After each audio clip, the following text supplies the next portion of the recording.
Good morning students. बेटा अज आप question paper with solution करांगे। इस क्वेश्चन पेपर विच यानी कि 90% चांस आ के ये जिहड़े हैगे आ 8 क्वेश्चन आ ते 5-6 क्वेश्चन जरूर आउणगे। ठीक है, क्योंकि तुहाडे यूनिट वाइज को जिहड़ा पेपर आ रहा वा तो ये 100% मतलब कह लो 90% तो चांस ही है ना कि हाँ इन्हां चों 8 चों 5 क्वेश्चन आउणगे। ते ये ਜਿਹੜੇ ਹੈਗੇ ਆ ਇਹਨਾਂ ਦਾ 1 ਬਾਏ 1 ਆਪਾਂ ਕਰਾਂਗੇ ਕਿ ਕਿਹੜੇ ਕੁਐਸਚਨ ਦੇ ਵਿੱਚ ਤੁਸੀਂ ਕਿਹੜਾ ਆਨਸਰ ਕਿਸ ਤਰ੍ਹਾਂ ਅਟੈਂਪਟ ਕਰਨਾ ਹੈ। ਫਸਟ ਕੁਐਸਚਨ ਹੈਗਾ ਰਾਜਨੀਤੀ ਪ੍ਰਣਾਲੀ ਦੀ ਪਰਿਭਾਸ਼ਾ ਦਿਓ ਅਤੇ ਇਸ ਦੀਆਂ ਮੁੱਖ ਵਿਸ਼ੇਸ਼ਤਾਵਾਂ ਲਿਖੋ। ਠੀਕ ਆ, ਫਸਟ ਚੈਪਟਰ ਵਿੱਚੋਂ ਹੀ ਆ ਰਾਜਨੀਤੀ ਪ੍ਰਣਾਲੀ ਦੀ ਪਰਿਭਾਸ਼ਾ ਦਿਓ। ਜਦੋਂ ਉਹਨਾਂ ਨੇ 2 ਟਾਈਪ ਕੁਐਸਚਨ ਪੁੱਟ ਕੀਤਾ ਇਸ ਵਿੱਚ, ਪਹਿਲਾਂ ਤੁਸੀਂ ਰਾਜਨੀਤੀ ਪ੍ਰਣਾਲੀ ਦਾ ਮੀਨਿੰਗ ਲਿਖੋਗੇ, ਮੀਨਿੰਗ ਲਿਖ ਕੇ ਪਰਿਭਾਸ਼ਾ ਲਿਖੋਗੇ 2-3 ਪਰਿਭਾਸ਼ਾ ਯਾਨੀ ਕਿ 1-1.5 ਪੇਜ ਵਿੱਚ ਇਹ ਚੀਜ਼ਾਂ ਆਉਣੀਆਂ ਚਾਹੀਦੀਆਂ ਨੇ। ਦੈਨ ਆਫਟਰ ਜਿਹੜੀਆਂ ਹੈਗੀਆਂ ਤੁਹਾਡੇ 5 पेज लैके चलते हो तुसीं या 4.5 पेज तो 1-1.5 पेज इस तरह फिल हो गया। बाकी ਜਿਹੜੀਆਂ विशेषतावां यानी कि 15-16 विशेषतावां ਨੂੰ ਤੁਸੀਂ ਲੈ ਕੇ ਉਹ 2-3 पेजा 'ਚ ਇਹ फिल करोगे तो फिर सिट्टा लिखोगे एंड ਵਿੱਚ। ठीक है, किवें अटैम्प्ट करोगे चलो इस बारे करते हैं गल। हाँ जी, जिवें मतलब कि क्वेश्चन आ जाता है कि राजनीति प्रणाली दी परिभाषा दिओ तो उसकी विशेषतावां, तो तुसीं इस तरह पहला जिहड़ा हैगा वा राजनीति प्रणाली का अर्थ लिखोगे। ये भी तुसीं अटैम्प्ट कर सकते हो। ठीक है, वो लैंथी चैप्टर नालों चंगा मच बैटर है कि तुसीं इत्थों ही क्वेश्चन जिहड़ा हैगा अटैम्प्ट करने की कोशिश करो। वैसे भी मैं नोट्स ऑलरेडी प्रोवाइड कर चुकी हाँ। ये तुसीं इहदी स्टार्टिंग करके 2-4 लाइनां कट सकते हो, कट्टण चाहो तो। ठीक है, एंडिंग वाली लाइनां कट के कर सकते हो। दैन आफ्टर तुसीं जिहड़ियां अपनी मर्जी दी 3 डैफिनेशन याद कीतियां हैगियां वो तुसीं लिख सकते हो। डैफिनेशन जिहड़ियां हैगियां वा इत्थे दे वैसे दित्तियां, डेविड ईस्टन की डैफिनेशन दी है, आर्मंड पावल की दी है और रॉबर्ट ए डाहल दे। तो ये नीयर अबाउट तुहाडा जिहड़ा हैगा वा 1-1.5 पेज आराम नाल भर जाएगा इस चीज़ नाल। ठीक है, दैन आफ्टर फिर विशेषताएं लिखोगे।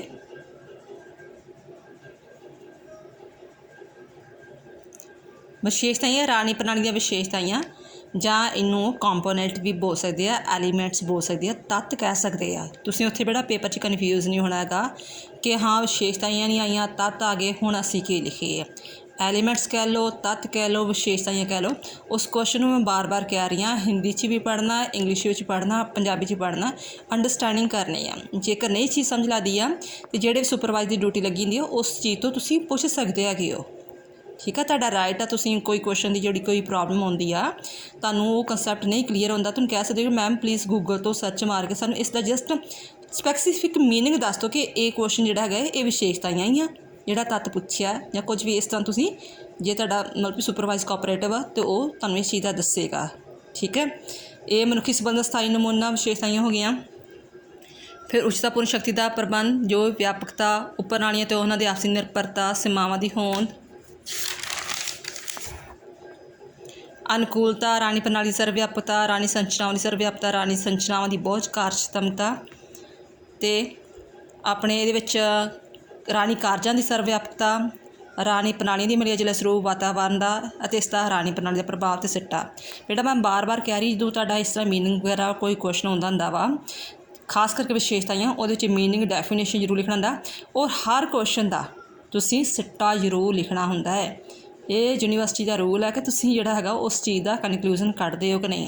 वो 2-3 लाइनां दा 4 लाइनां दा तुहाडे ते डिपेंड आ, बट ज़्यादा सिट्टा नहीं।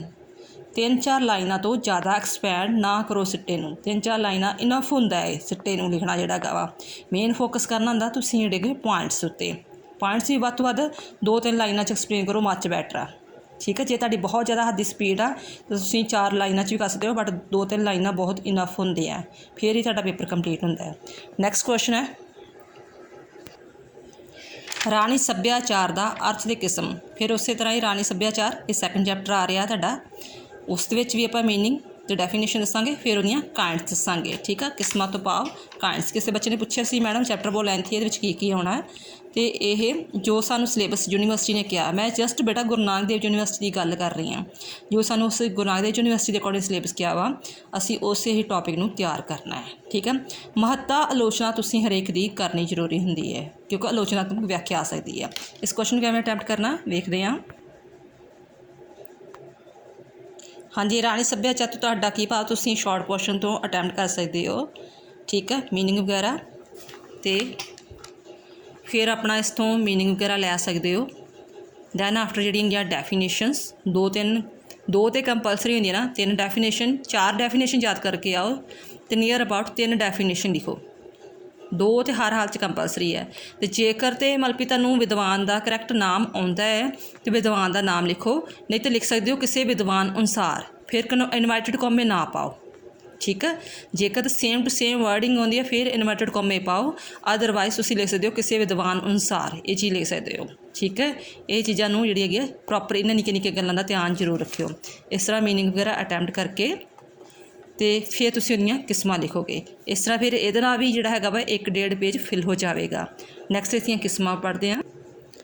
हाँ जी बेटा, किस्मां ये आउणगियां जिहड़ियां हैगियां संकीर्ण जां सीमित राणी सभ्याचार। काफ़ी बेटा बच्चे जिहड़े हैगे आ इस क्वेश्चन च प्रॉब्लम क्रिएट करते हैं। मैं काफ़ी बार इस जिहड़ी हैगी पेपर यूनिवर्सिटी चैक कीते ने कि पुछियां किस्मां होंदियां ने, बच्चे जो मीनिंग डैफिनेशन लिख के दैन आफ्टर उहदियां विशेशताइयां लिखनियां शुरू कर दिंदे ने, जद कि वो चीज़ नहीं पुछी, विशेशताइयां नहीं पुछियां। तुहानूं डायरैक्टली उन्होंने मीनिंग पुछ के किस्मां पुछियां तो तुसीं किस्मां ते फोकस करो।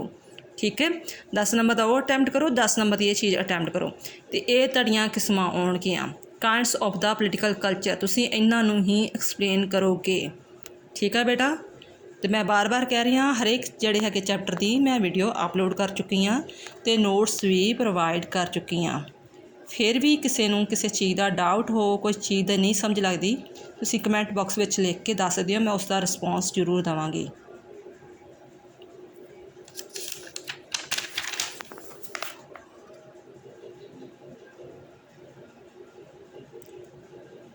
ठीक है, ये 10 टाइप दी जिहड़ियां किस्मां ने। Second question complete. Then third question आ रहा हैगा शक्ति नूं परिभाषित करो और इसके स्वरूप की विशेषताएं दसो। बेटा 3-4 चैप्टर जिहड़े न्यू ऐड होए ने, कई बच्चों ने पुरानियां बुक्स लईआं होणगीआं, उन्हां 'च चैप्टर नहीं मिलणगे। न्यू किताबां दे विच जिहड़ियां ये सिलेबस इस बारी ऐड होया वा।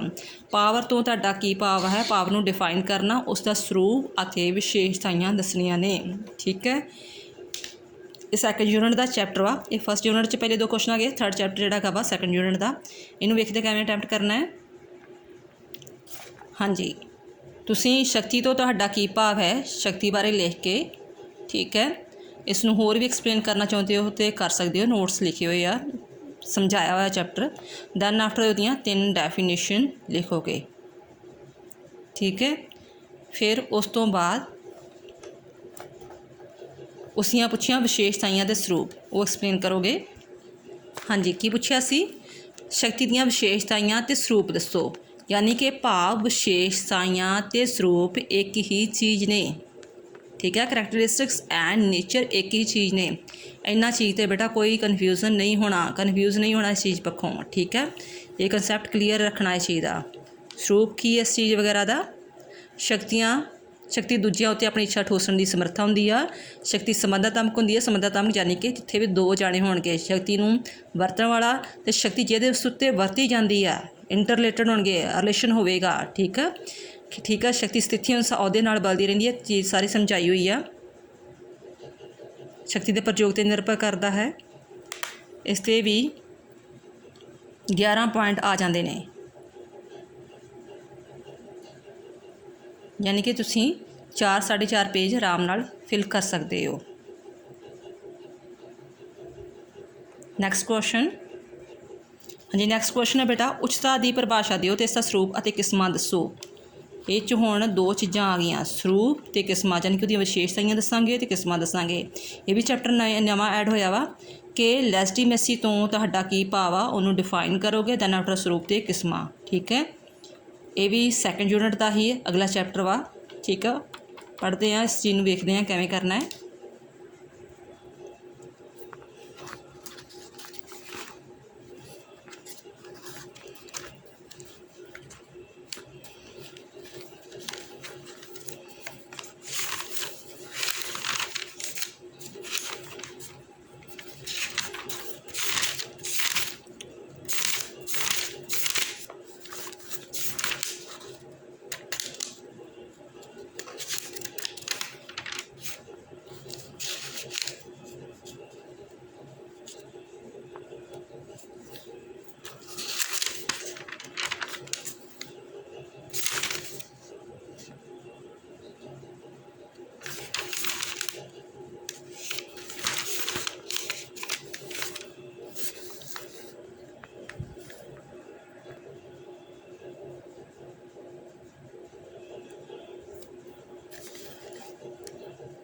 हाँ जी बेटा, ਸਰੂਪ ਜਾਂ ਵਿਸ਼ੇਸ਼ਤਾਵਾਂ बेटा एक ही गल हुंदी है। पिछले क्वेश्चन तुसीं इस हिसाब नाल अटैम्प्ट कर चुके हो, ठीक है।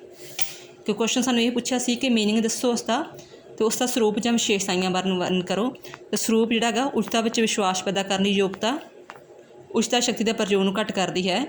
ये 3 नवें चैप्टर होए ऐड होए आ, तो ਇਹਦਾ ਚਾਂਸ ਇਹੋ ਹੀ ਆ ਕਿ ਤੁਹਾਨੂੰ ਜਸਟ ਇਹਦਾ ਮੀਨਿੰਗ ਅਤੇ ਵਿਸ਼ੇਸ਼ਤਾਵਾਂ ਬਾਰੇ ਹੀ ਜ਼ਿਆਦਾ ਗੱਲ ਕੀਤੀ ਜਾਵੇਗੀ।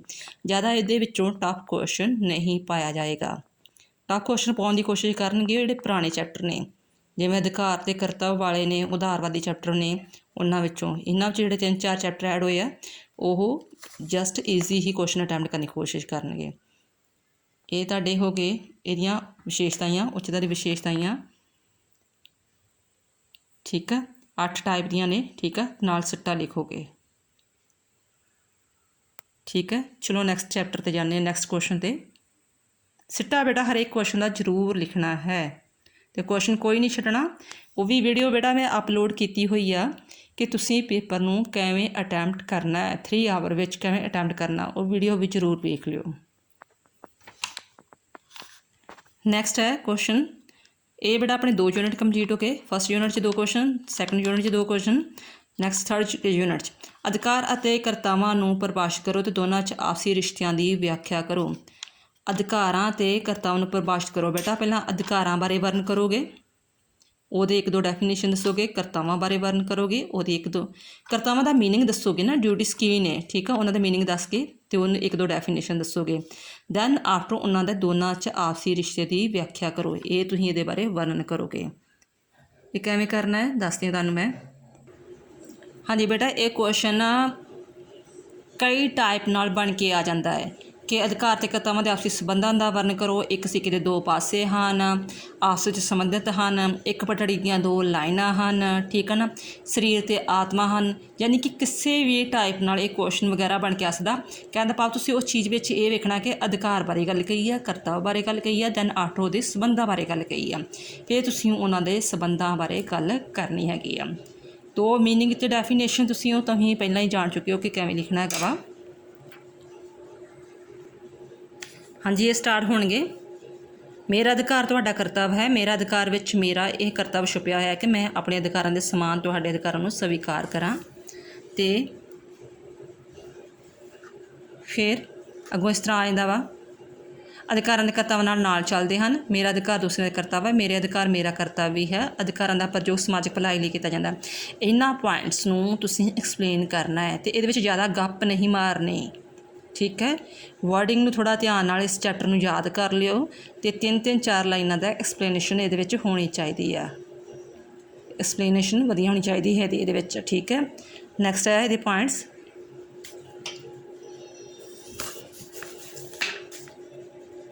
ਰਾਜ ਪ੍ਰਤੀ ਕਰਤੱਵ, ਅਧਿਕਾਰਾਂ ਦੀ ਸੁਚੱਜੀ ਵਰਤੋਂ, ਕਰਤਾਵਾਂ ਤੋਂ ਬਿਨਾਂ ਅਧਿਕਾਰ ਕੇਵਲ ਸ਼ਕਤੀ ਮਾਤਰ ਹਨ, ਠੀਕ ਹੈ। ਅਤੇ ਅੱਗੋਂ ਸਿੱਟਾ ਲਿਖੋਗੇ, ਠੀਕ ਹੈ ਬੇਟਾ।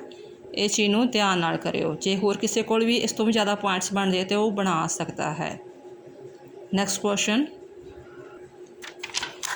ਬੇਟਾ, ਸੁਤੰਤਰਤਾ ਨੂੰ ਪਰਿਭਾਸ਼ਿਤ ਕਰੋ ਅਤੇ ਇਸ ਦੀ ਸੁਰੱਖਿਆ ਕਵਚਾਂ ਦੀ ਵਿਆਖਿਆ ਕਰੋ। ਤੁਹਾਨੂੰ ਸੁਰੱਖਿਆ ਕਵਚਾਂ ਦੀ ਥਾਂ 'ਤੇ ਸੇਫਟੀ ਗਾਰਡ ਲਿਖਿਆ ਵੀ ਆ ਸਕਦਾ ਹੈ, ਠੀਕ ਹੈ। ਸੁਤੰਤਰਤਾ ਨੂੰ ਪਰਿਭਾਸ਼ਿਤ ਕਰੋ, ਇਹ ਪਿਛਲੇ ਟਰਮ ਵਿੱਚ ਵੀ ਪੇਪਰ ਆ ਚੁੱਕਾ ਹੈ ਇਹ ਕੁਐਸਚਨ ਵਗੈਰਾ, ਅਤੇ ਮੇਬੀ ਹਰ ਵਾਰੀ ਹੀ ਆ ਜਾਂਦਾ ਹੈ ਕੁਐਸਚਨ। ਸੁਤੰਤਰਤਾ ਨੂੰ ਪਰਿਭਾਸ਼ਿਤ ਕਰੋ ਅਤੇ ਸੁਰੱਖਿਆ ਦੀ ਕਵਚਾਂ ਦੀ ਵਿਆਖਿਆ ਕਰੋ। ਤੁਸੀਂ ਸੁਤੰਤਰਤਾ ਨੂੰ ਪਹਿਲਾਂ ਮੀਨਿੰਗ ਲਿਖ ਕੇ ਉਹਦੀਆਂ 3 ਡੈਫੀਨੇਸ਼ਨ ਲਿਖੋਗੇ। ਸਮਝ ਰਹੇ ਹੋ ਨਾ ਬੇਟਾ। ਜਦੋਂ ਵੀ ਇਸ ਤਰ੍ਹਾਂ ਕੋਈ ਕੁਐਸਚਨ ਪੁੱਟ ਹੁੰਦਾ ਵਾ, ਉਹਦਾ ਪਹਿਲਾਂ ਮੀਨਿੰਗ ਲਿਖ ਕੇ ਡੈਫੀਨੇਸ਼ਨ ਲਿਖੋਗੇ। ਬਾਅਦ ਵਿੱਚ ਤੁਸੀਂ ਸਿੱਧੇ ਹੀ ਉਹਦੀਆਂ ਵਿਸ਼ੇਸ਼ਤਾਵਾਂ ਨਹੀਂ ਲਿਖਣਾ, ਬਾਕੀ ਕੁਛ ਨਹੀਂ ਲਿਖਣਾ, ਸਿੱਧਾ ਤੁਸੀਂ ਉਸ ਸੇਫਟੀ ਗਾਰਡ ਬਾਰੇ ਗੱਲ ਕਰੋਗੇ, ਉਹਦੇ ਪੁਆਇੰਟਸ ਲਿਖੋਗੇ। ਸੇਫਟੀ ਗਾਰਡ ਕਿਹੜੇ ਨੇ ਉਹ ਵੇਖਦੇ ਹਾਂ। ਹਾਂਜੀ ਵੇਖੋ ਬੇਟਾ, ਇੱਥੇ ਵੀ ਲਿਖਿਆ ਹੋਇਆ ਨਾ, safe guards of the Liberty, ਸੁਤੰਤਰਤਾ ਦੀਆਂ ਜ਼ਰੂਰੀ ਸੁਰੱਖਿਆਵਾਂ। ਫਸਟ ਆਫ ਆਲ ਸਦੀਵੀ ਜਾਗਰੂਕਤਾ ਹੋਵੇ, ਲੋਕਤੰਤਰੀ ਸਰਕਾਰ ਹੋਵੇ, ਸਰਕਾਰ ਅਤੇ ਲੋਕਾਂ ਵਿੱਚ ਵਿਕਾਸ ਸਹਿਯੋਗ ਹੋਵੇ। ਜੇ ਬੇਟਾ ਚੀਜ਼ਾਂ ਹੋਣਗੇ ਤਾਂ ਫਿਰ ਹੀ ਆਪਾਂ ਸੁਤੰਤਰਤਾ ਮਾਣਾਂਗੇ ਨਾ, ਫਿਰ ਹੀ ਲਿਬਰਟੀ ਮਾਣਾਂਗੇ। ਮੌਲਿਕ ਅਧਿਕਾਰ ਹੋਣੇ ਚਾਹੀਦੇ ਹੈਗੇ ਆ, ਠੀਕ ਹੈ। ਨੈਕਸਟ ਹੈ ਸ਼ਕਤੀ ਦੀ ਵੰਡ ਹੋਣੀ ਚਾਹੀਦੀ ਹੈ। ਕਾਰਜਪਾਲਿਕਾ, ਵਿਧਾਨਪਾਲਿਕਾ, ਨਿਆਂਪਾਲਿਕਾ ਸ਼ਕਤੀ ਦੀ ਵੰਡ ਹੋਣੀ ਚਾਹੀਦੀ। ਸੁਤੰਤਰ ਨਿਆਂਪਾਲਿਕਾ, ਕਾਨੂੰਨ ਦਾ ਸ਼ਾਸਨ, ਵਿਸ਼ੇਸ਼ ਅਧਿਕਾਰ ਅਣਹੋਂਦ, ਸ਼ਕਤੀਆਂ ਦਾ ਵਿਕੇਂਦਰੀਕਰਨ, ਆਰਥਿਕ ਸੁਰੱਖਿਆ, ਇਮਾਨਦਾਰ ਸੁਤੰਤਰ ਛਾਪਾਖਾਨਾ, ਠੀਕ ਸੰਗਠਨ, ਰਾਣੀ ਦਲ, ਰਾਣੀ ਸਿੱਖਿਆ, ਲਿਖਤੀ ਸੰਵਿਧਾਨ, ਸੁਤੰਤਰਤਾ ਲਈ ਪ੍ਰੇਮ ਅਤੇ ਸਿੱਟਾ, ਠੀਕ ਹੈ। ਇਹ 15 ਪੁਆਇੰਟਸ ਬਣਦੇ ਨੇ ਤੁਹਾਡੇ। ਜਿਹੜੇ ਆ ਸੇਫਟੀ ਕਾਰਡ ਨੇ। ਠੀਕ ਹੈ, ਨੈਕਸਟ ਕੁਐਸਚਨ, ਨਿਆਂ ਦਾ ਅਰਥ ਅਤੇ ਵੱਖਰੀਆਂ ਵੱਖਰੀਆਂ ਕਿਸਮਾਂ। ਇਹਦੇ ਵਿੱਚ ਜਿਹੜੀਆਂ ਹੈਗੀਆਂ ਨਿਆਂ ਦੀਆਂ ਕਿਸਮਾਂ ਦੱਸੋਗੇ। ਫਿਰ ਉਸੇ ਤਰ੍ਹਾਂ ਨਿਆਂ ਦਾ ਮੀਨਿੰਗ ਲਿਖ ਕੇ 2-3 ਡੈਫੀਨੇਸ਼ਨ ਲਿਖ ਕੇ ਦੈਨ ਫਿਰ ਉਸ ਦੀਆਂ ਕਾਇੰਡਸ।